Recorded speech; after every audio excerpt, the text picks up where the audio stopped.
Good morning. Happy Monday. It's time for some book talks. Let me get my phone up here before it freezes on me. So, I read a couple books this week, as per usual.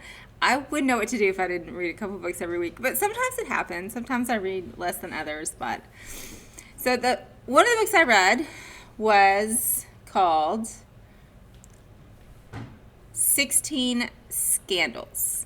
And you'll notice they're dressed in Regency clothes. So it is a Regency romance, sort of like the Bridgerton series. I'm on a kick, obviously. So this is about a girl who doesn't want to get married. I mean, is there any really other way for a book to be?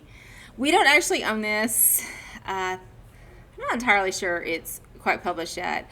But we do have some other Regency books if you're interested, and you're welcome to come check them out. We will be happy to show them to you. And I have recently personally acquired the Bridgerton series, and so as I read through those, I will be donating them to the library, and so they should be trickling in here soon. Another book I read was off the record. I know this one isn't quite published yet, but we will have it by next year. So it's about a young black woman who wins an internship to write an exclusive profile about an up-and-coming actor in a new movie. So the actor is also black, and his mother in the movie is black, but the whole rest of the movie is white. And so when she shows up for the press junket, one of the questions is how does being black affect your character? And the producer literally shuts her down. It's like, we don't have time for that question, young lady. And so she and the main actor develop a relationship, and they talk.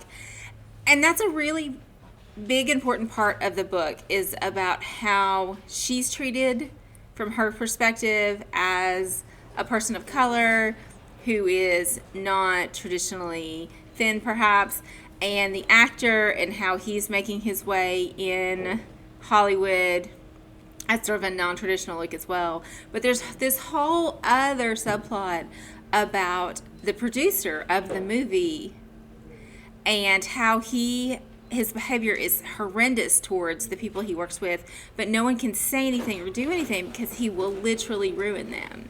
And so she's, like I said, a reporter. And so the story just sort of nags at her, and she can't really let it go, but there's a fear that if she writes it, that's the end of her career as well. It was really good. I really liked it. Like I said, we'll have it by next year. All right, I hit back to classics. Well, it's in mystery. It's super classic. It was written in like the 40s.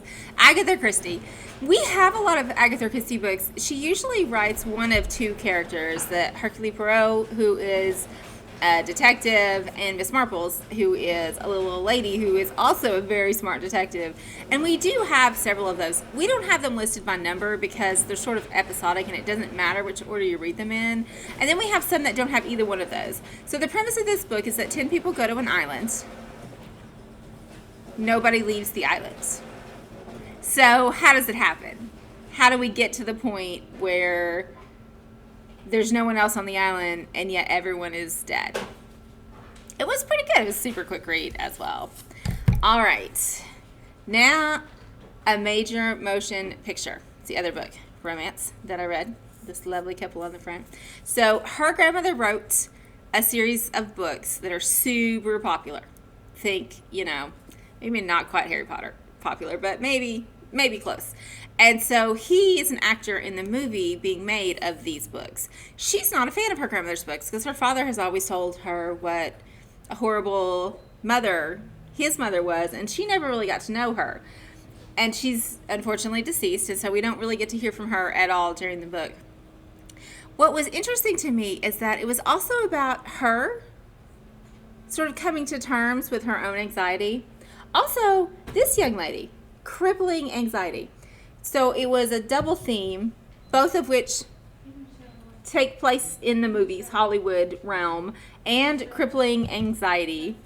It was really good. I really did enjoy it. It is in romance because there is a love story, but I feel like it has some contemporary bent too. She has to take care of her little brother because she also has absent parents. I guess the dad didn't learn lessons from his mother or whatnot. It was really good. It's brand new, so that's why it's all nice and shiny and unbent right here. You guys come check these out if you're interested. Come talk to me about Regency romance if you're interested. See you guys later.